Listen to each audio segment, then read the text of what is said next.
Поговорим про сахар. Сейчас это топ-1 проблема во всем мире. И тут проблема не в том, что ожирение, сахарный диабет.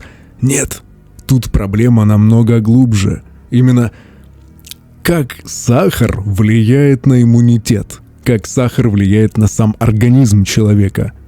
Готов ли человек в принципе принимать сахар внутрь? И тут все разделяется на два лагеря. Те, кто говорят, что да, сахар нужен, сахар нельзя исключать из рациона.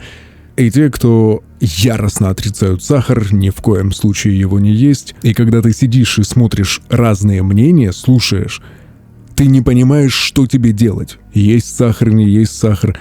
Я сейчас объясню дословно, хочу визуально, вот буду рисовать, показывать, как работает сахар, в чем его вред, в чем его польза.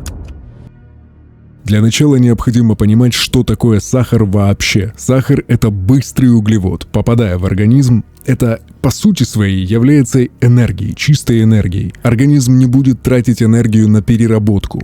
Это чистая энергия в своем виде. Он попадает в клетку, клетка сразу питается. Все. Готовая энергия. Например, к примеру, взять белок. Белок нужно обработать. Это невероятные затраты для того, чтобы получить ту же самую энергию. Поэтому мозг всегда выбирает более легкий вариант, чтобы не напрягаться. Чем меньше ресурсов затратишь, тем лучше. Лучше их накопить. И это в принципе уже первая проблема. Мозг привыкает к тому, что энергия поступает без затрат. Он не напрягается. Организм не напрягается. Он получает энергию просто как должное. К влиянию сахара на мозг мы еще вернемся. Сейчас покажу, как работает сахар, когда он попадает в кровь.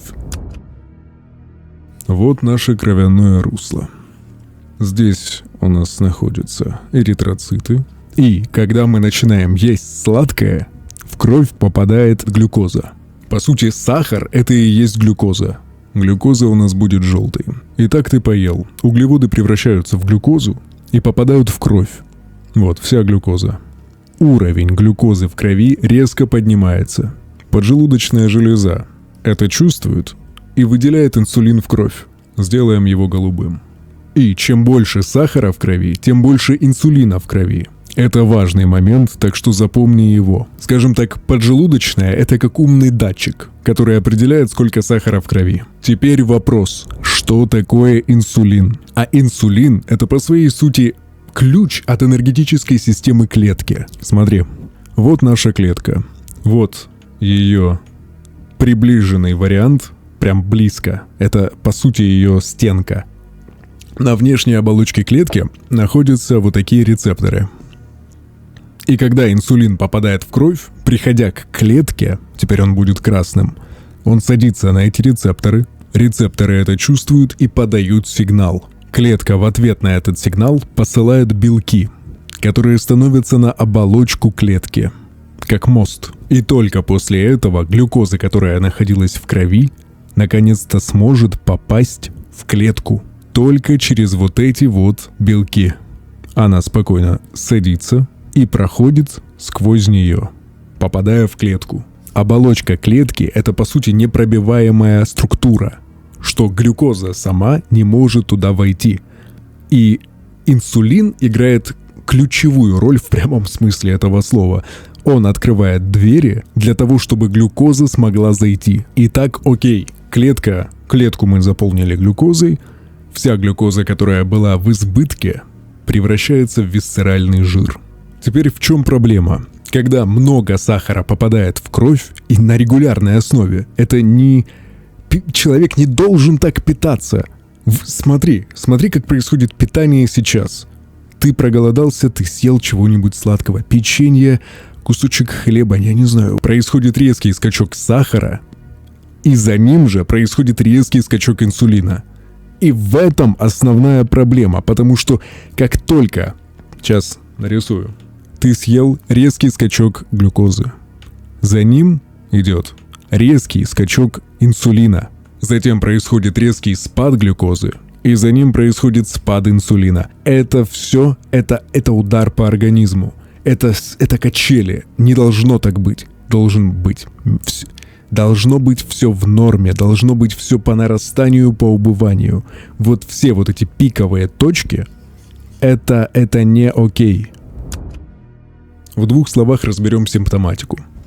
У тебя постоянная слабость, сонливость, возможно, высыпание на коже, сильная раздражительность, размытость разума. Ты как в тумане, бессилие, бездействие. Поздравляю, ты гробишь свою инсулиновую систему и организм в целом. Смотри, если мы постоянно будем есть, наша поджелудочная железа будет изнашиваться. Она не приспособлена под такие задачи, которые происходят сейчас, с нашим потреблением сладкого, с нашим потреблением углеводов и нецельной еды.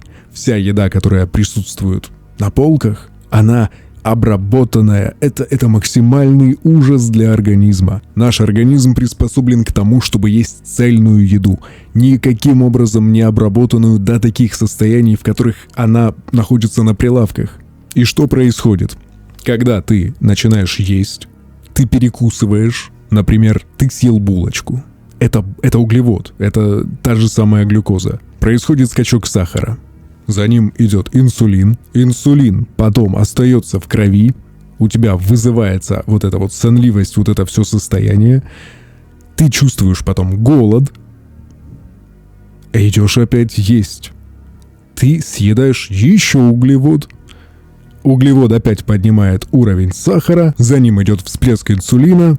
И это замкнутый круг. Я в принципе молчу про сладости, про шоколадки, про остальную тему, потому что если ты посмотришь процесс изготовления, то 90% всех сладостей — это синтетика. Там даже близко нет того, чего бы хотелось видеть. Так что происходит? Происходит истощение поджелудочной железы. Поджелудочная железа начинает работать на износ, потому что уровень сахара поднимается уровень глюкозы, поджелудочная выбрасывает, и так многократно это может продлеваться годами и десятилетиями. Но в какой-то момент поджелудочная железа начинает вырабатывать меньше глюкозы, меньше инсулина. Что происходит? Когда потом садится на рецепторы инсулин, рецепторы его не чувствуют, они не видят его. И инсулин этот не может открыть двери для глюкозы. И глюкоза бродит по крови дальше. Это и есть инсулинорезистентность, когда пропадает чувствительность к инсулину. И то есть это и есть диабет 2 типа. Теперь перейдем к невидимым угрозам от сахара. Самое первое и самое основное — это просадки иммунитета. Сахар угнетает 40% твоего иммунитета. 40% это... Окей, попадая в желудок, сахар питает болезнетворные бактерии и грибки. Всю вот эту нечисть просто одним скопом 24/7 люди закармливают сладким. Это просто... Повреждает коллаген и ускоряет старение кожи. Кожа становится дряблой, теряет эластичность, приводит к хроническому воспалению. Это самое ужасное, потому что все вялотекущие воспаления, которые вот... Это настолько... Как тебе описать? Это все разрушает ткани изнутри, и из-за того, что оно вялотекущее, оно может продлеваться и годами, и десятилетиями, отчего организм просто отмирает, по сути, внутри. И ты об этом даже не будешь знать. Все это влияние просто сахара. Разрушает сердце и сосуды, повреждает мозг. Вот тебе и Альцгеймер. По сути, это диабет 3 типа. Диабет, Альцгеймер — это диабет, блядь. Ухудшается память, настроение, концентрация, прекрасный скоп. Теперь о том, о чем говорили в начале. Влияние на мозг. Сахар вызывает зависимость. Невероятно сильную зависимость. По сравнению, он стоит рядом с табачными и алкогольными продуктами. Он стимулирует выброс дофамина, и чем больше ешь, тем сильнее тяга, и формируется пищевое привыкание. А оно у нас формируется с детства. С детства. Вы вдумайся просто. Реклама. Каждая реклама со сладостями, с напитками, она направлена в основном на детей. Когда мы с детства приучили себя, что сладкое — это как поощрение. День рождения — это сладкое, Новый год — это сладкое. Хорошо — сладкое. Тебе плохо — сладкое. Это прям... Это убийственная комбо. Окей, чем его заменить? В первую очередь я скажу мед. Мед — это имба. Он и антисептик, и антиоксидант. Но в маленьких количествах, небольших, не надо заедаться ложками. Плюс запомни, мед всегда нужно есть в чистом виде. Ни в коем случае не готовить, не обдавать его жаром. Я имею в виду, не должно быть термической обработки, потому что мед при высоких температурах становится ядом. Нам еще яда не хватало. Теперь к самому вопросу питания. Сахар, глюкоза, а он находится практически в еде, в любой. Это не именно сахар, который рафинированный в кубиках или в сыпучий. Это булочки, это каши, это все оно и есть. Те же самые макароны. Это, по сути, потом в будущем, когда переработается, это глюкоза. Так что же делать? Во-первых, есть цельную еду. Это вся еда, которая не подвергалась сильной обработке. Теперь к самому важному. Это сколько раз в день ты ешь? Без перекусов. Перекусы мы сразу забываем. Это все печенье, все булочки, это отпадает. 3-4-разовое питание в день цельными продуктами. Никаких перекусов. Так у тебя будет равномерный выброс инсулина, и как его выброс, так его и снижение. Организму будет намного легче, и буквально через неделю ты почувствуешь легкость, сосредоточенность в голове, без тумана, без всех вот этих раздражительностей. Короче, всего, чего я описал. Если хочешь подробное видео по питанию, пиши в комменты, сделаю. И у меня в Телеграме забирай гайд по сахару. Обнял.